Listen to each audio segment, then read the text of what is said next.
കേരളത്തിന്റെ മുഖ്യമന്ത്രി പിണറായി വിജയനെ ശപിച്ചുകൊണ്ട് നിരവധി സാധാരണക്കാരായ ജനങ്ങൾ രംഗത്തെത്തുകയാണ്. അവരുടെ ഗതികേടാണ്, അവരെ കുറ്റം പറയാൻ കഴിയില്ല. അവർ പറയുന്നത് ഇയാൾ മുടിഞ്ഞു പോകട്ടെ, ഇയാളെ കുലം മുടിയട്ടെ, ഇയാൾ ഇനി ഭരണ രംഗത്തേക്ക് വരരുത്, ഇയാൾ കുടുംബത്തിന് വേണ്ടി ഞങ്ങളെയൊക്കെ ചതിക്കുകയാണ് എന്നൊക്കെ പറഞ്ഞുകൊണ്ട് നിരവധി സാധാരണക്കാരാണ് മുഖ്യമന്ത്രിക്കെതിരെ ഈ കേസ് വരുന്നെങ്കിൽ വരട്ടെ എന്ന് പറഞ്ഞുകൊണ്ട് രംഗത്തെത്തുന്നത്. ഇപ്പൊ ശബരിമല വിഷയത്തിലും അത് തന്നെയാണ്. ശബരിമലയിൽ ഭക്തർ മുഴുവൻ പിണറായിയെ ശപിച്ചു കൊണ്ടുപോകുന്ന ഒരവസ്ഥയാണ് ഉണ്ടാകുന്നത്.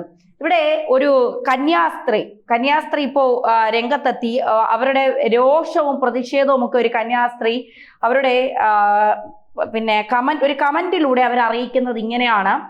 ആ കമന്റ് ഇവിടെ പ്രേക്ഷകരെ കാണിക്കുന്നുമുണ്ട്.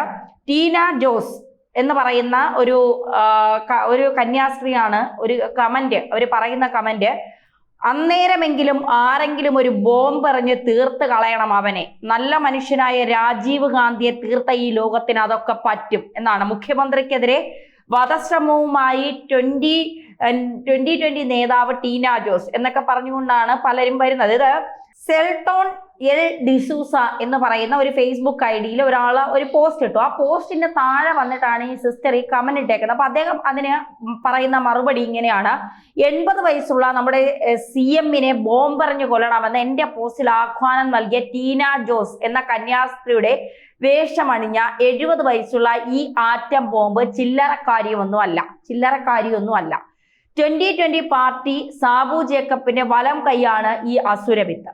32 കന്യാസ്ത്രീകളെ കേരള കത്തോലിക്ക സഭ കൊലപ്പെടുത്തിയതായും അതിന് ഉത്തരവാദികളായ പുരോഹിതരുടെയും കൊല്ലപ്പെട്ടവരുടെ പേരുകൾ സഹിതം എല്ലാ ഡീറ്റെയിൽസും വ്യക്തമാക്കി വർഷങ്ങൾക്ക് മുൻപ് തന്നെ അവർ യൂട്യൂബിൽ വീഡിയോകൾ ചെയ്തിട്ടുണ്ട്.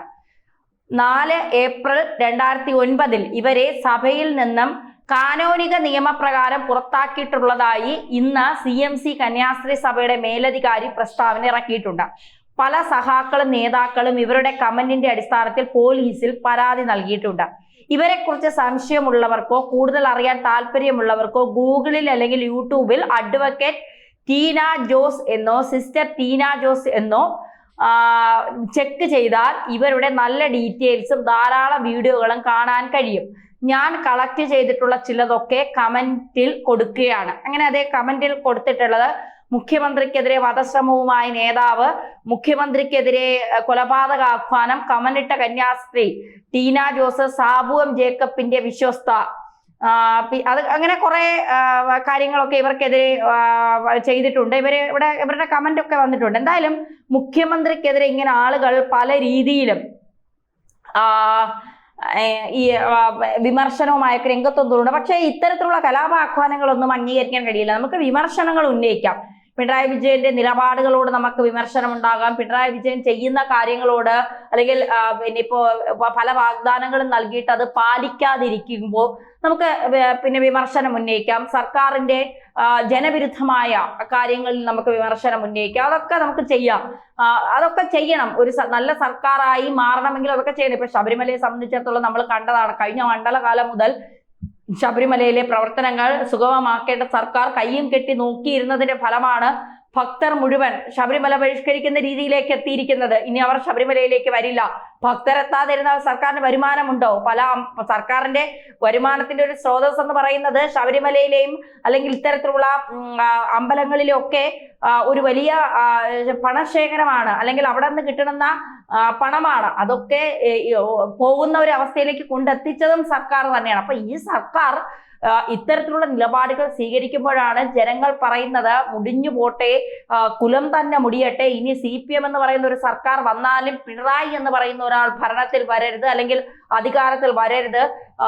നേരത്തെ ഈ കോടിയേരി ബാലകൃഷ്ണനൊക്കെ ഉണ്ടായിരുന്ന സമയത്ത് ഇത്രത്തോളം പ്രശ്നങ്ങൾ ഇല്ലായിരുന്നു. കാരണം അദ്ദേഹം ഒരു സൗമ്യനായ ഒരു മനുഷ്യനാണ്. അപ്പൊ ഇത്തരത്തിൽ ജനവിരുദ്ധമായ പ്രവർത്തനങ്ങൾ പിണറായിയുടെ ഭാഗത്തുനിന്ന് ഉണ്ടാകുമ്പോൾ അതിനെ അല്ലാത്ത വഴിയിലൊക്കെ കൊണ്ടെത്തിക്കാൻ അദ്ദേഹത്തിന് കഴിയുമായിരുന്നു. പക്ഷേ ഇപ്പോ പിണറായിയെ നിയന്ത്രിക്കാൻ ആരുമില്ല. ഏകാധിപതിയായി മാറിയിരിക്കുകയാണ് പിണറായി. ഞാനാണ് പാർട്ടി, എനിക്ക് മുകളിലല്ല പാർട്ടി, എനിക്ക് താഴെയാണ് പാർട്ടി, എന്റെ കാൽ ചുവട്ടിലാണ് പാർട്ടി എന്നൊക്കെയുള്ള നിലപാടെടുത്തിരിക്കുകയാണ്. നല്ല കമ്മ്യൂണിസ്റ്റുകളായ ആളുകൾ പോലും വളരെ നിരാശയിലാണ് ഇപ്പോൾ മുന്നോട്ട് പോകുന്നത്. കാരണം ഈ ഒന്നാം പിണറായി സർക്കാരിൽ നിന്ന് പാഠങ്ങൾ ഉൾക്കൊണ്ട് രണ്ടാം പിണറായി സർക്കാർ നന്നാവുമെന്ന് കരുതി എവിടെ നന്നായില്ല.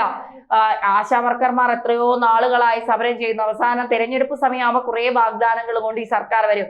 തിരഞ്ഞെടുപ്പ് വരുമ്പോൾ വാഗ്ദാനം നടത്താനാണ് എങ്കിൽ എന്തിനാണ് നിങ്ങൾ അധികാരത്തിലേറുന്നത് എന്നുള്ളൊരു ചോദ്യം കൂടെയുണ്ട്. അങ്ങനെ ജനങ്ങൾക്ക് ഈ സർക്കാർ പോരാ എന്ന് കണ്ടാൽ മറ്റൊരു മുന്നണി അവർക്ക് തിരഞ്ഞെടുക്കണ്ടേ? അങ്ങനെ ഒരു മുന്നണി കേരളത്തിലുണ്ടോ? BJP അവരിപ്പോ എന്തായാലും കേരളത്തിൽ അധികാരം പിടിക്കാനൊന്നും ആഗ്രഹിക്കുന്നില്ല. അവര് ഒന്നോ രണ്ടോ മണ്ഡലങ്ങൾ പിടിക്കണം എന്നതിനപ്പുറം, നിയമസഭയിൽ ഒന്നോ രണ്ടോ സീറ്റ് പിടിക്കണമെന്നപ്പുറം അവർ കേരളത്തിൽ ഒരു പാർട്ടിയായി അല്ലെങ്കിൽ ഭരിക്കുന്ന ഒരു പാർട്ടിയെ വളരണമെന്നൊന്നും BJP ആഗ്രഹിക്കുന്നില്ല. പിന്നെയുള്ളത് കോൺഗ്രസ് ആണ്. കോൺഗ്രസിന്റെ കാര്യം നമുക്കറിയാം. ഒരു 50,000 ഗ്രൂപ്പ് അവർക്കിടയിലുണ്ട്.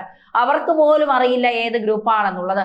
ഇപ്പോൾ കെ മാണി പറയും പോലെ വളരും തോറും പിള്ളരും തോറും വളരുന്ന ഒരു പാർട്ടിയാണ് ഞങ്ങളുടേതെന്ന്. അതുപോലെയാണ് ഇപ്പോൾ കോൺഗ്രസിന്റെ അവസ്ഥയും. വളരുകയാണോ, പിളരുകയാണോ, തീരുകയാണോ, അധപ്പതനമാണോ, അതോ അന്തിമമാണോ എന്നൊന്നും നമുക്ക് അറിയാൻ കഴിയാത്തൊരവസ്ഥയിലേക്ക് കോൺഗ്രസ് പോകുന്നു. മുഖ്യമന്ത്രിമാരുടെ ബഹളമാണ് ആ പാർട്ടിയിൽ. അപ്പൊ അത്തരത്തിൽ ജനങ്ങൾ എന്ത് ചെയ്യണമെന്നറിയാതെ ഒരു വല്ലാത്ത അവസ്ഥയിൽ ഇങ്ങനെ നിൽക്കുകയാണ്. ആരെ തിരഞ്ഞെടുക്കണം, എന്തിനെ തിരഞ്ഞെടുക്കണം, ഏത് സർക്കാരിനെ തിരഞ്ഞെടുക്കണം, ഏത് പാർട്ടിയെ തിരഞ്ഞെടുക്കണം, ഏതാളെ തിരഞ്ഞെടുക്കണം, ഇതൊന്നും കൺഫ്യൂഷനിലാണ് ജനങ്ങൾ. അപ്പൊ സ്വാഭാവികമായിട്ടും ഈ വലിയ ബുദ്ധിമുട്ടുകൾ കാണുമ്പോൾ പ്രതികരിക്കും. അത് ഇത്തരത്തിലുള്ള പ്രതികരണം ഒരിക്കലും ശരിയാണ് എന്ന് പറയുന്നില്ല. തീർത്ത് കളയണം, ഇല്ലാതാക്കി കളയണം, തല പൊട്ടി ചിതറിക്കണം എന്നൊക്കെ പറയുന്ന കമന്റുകളോടും അല്ലെങ്കിൽ അത്തരം ആഹ്വാനങ്ങളോടും ഒന്നും ഒരിക്കലും യോജിക്കാൻ കഴിയില്ല. അത് ഇപ്പോ എന്താ പറയാ, മോദിയെ വധിക്കണം എന്ന് പറഞ്ഞുകൊണ്ട് ഡീപ് സ്റ്റേറ്റിന്റെ കുറെ എണ്ണം ഇവിടെ ഇന്ത്യയിൽ തെണ്ടിത്തിരിഞ്ഞ് നടക്കുന്നുണ്ട്. ഈ ഭരണം ഇല്ലാതാക്കാൻ കുറെ എണ്ണം ഇവിടെ ചാവേർ ആക്രമണവും സ്ഫോടനവും ബോംബാക്രമണങ്ങളും ഒക്കെ പല രീതിയിലും പല ആളുകളെയും കേന്ദ്രീകരിച്ചും ഒക്കെ നടത്തുന്നുണ്ട്. ഇതൊക്കെ മൂടോടെ പിഴുതറിയാൻ കഴിയുന്ന സർക്കാരുകളാണുള്ളത്. നമ്മുടെ കേരളത്തിലെ പോലീസുകാരൊന്നും മോശക്കാരൊന്നുമല്ല. ഏറ്റവും മികച്ച പോലീസ് തന്നെയാണ് കേരള പോലീസ് എന്ന് പറയുന്നത്. ഇങ്ങനെയൊക്കെ ഒരു ഒരു CM-നെ പറഞ്ഞാൽ അതിന് കൃത്യമായ നടപടി സ്വീകരിക്കാനും എടുത്ത് അകത്തിടാനും, ഇനി നാളെ ഒരു കന്യാസ്ത്രീ ആയതുകൊണ്ട് എനിക്ക് എന്തും പറയാം, അങ്ങനെയൊന്നുമില്ല. കന്യാസ്ത്രീക്കും പറയാവുന്നതിലൊക്കെ ഒരു ലിമിറ്റ് ഉണ്ട്. അതിനപ്പുറം ആർക്കും ഒന്നും പറയാനില്ല. പിണറായി വിജയനെ തട്ടിക്കളയും തീർത്തുകളയും എന്നൊന്നും പറയാൻ ഇങ്ങോട്ട് ആർക്കും അധികാരമില്ല. കാരണം അദ്ദേഹം കേരളം ഭരിക്കുന്ന മുഖ്യമന്ത്രിയാണ്. ആരെയും പറയാൻ ആർക്കും അധികാരമില്ല. ഇത്തരത്തിൽ അങ്ങനെ ചെയ്തുകളെ ഇങ്ങനെ ചെയ്തുകളെ എന്നൊക്കെ. അതിലപ്പുറം ഒരു ഭരണത്തിലിരിക്കുന്ന ഒരു ഭരണത്തലവനെ, കേരളത്തിന്റെ മുഖ്യമന്ത്രിയെ പറയാൻ ഒരു കന്യാസ്ത്രീക്കും ഒരു സഭയ്ക്കും അധികാരമില്ല എന്നുള്ളത് തന്നെയാണ് യാഥാർത്ഥ്യം. ഈ കന്യാസ്ത്രീക്കെതിരെ ശക്തമായ നിലപാട് പോലീസിന്റെ ഭാഗത്തുനിന്ന് ഉണ്ടാകണം. കാരണം ഇപ്പൊ ഇതുപോലെ നിലപാടെടുത്തില്ലെങ്കിൽ നാളെ ഇതിലും വലിയ കാര്യങ്ങൾ പറഞ്ഞുകൊണ്ട് ഇപ്പൊ പിണറായിയെ നമ്മൾ വിമർശിക്കും, അഹോരാത്രം വിമർശിക്കും, അറഞ്ചം പുറഞ്ചം വിമർശിക്കും. അത് നമ്മുടെ കാര്യം തന്നെയാണ്. എന്ന് പറഞ്ഞുകൊണ്ട് നമ്മുടെ മുഖ്യമന്ത്രിക്ക് ഇങ്ങനെ സംഭവിക്കണം, രാജീവ് ഗാന്ധിക്ക് സംഭവിച്ചതുപോലെ സംഭവിക്കണം എന്നൊന്നും പറഞ്ഞാൽ അംഗീകരിക്കാൻ കഴിയുന്ന കാര്യമല്ല. അത് അംഗീകരിക്കാൻ കഴിയത്തുമില്ല.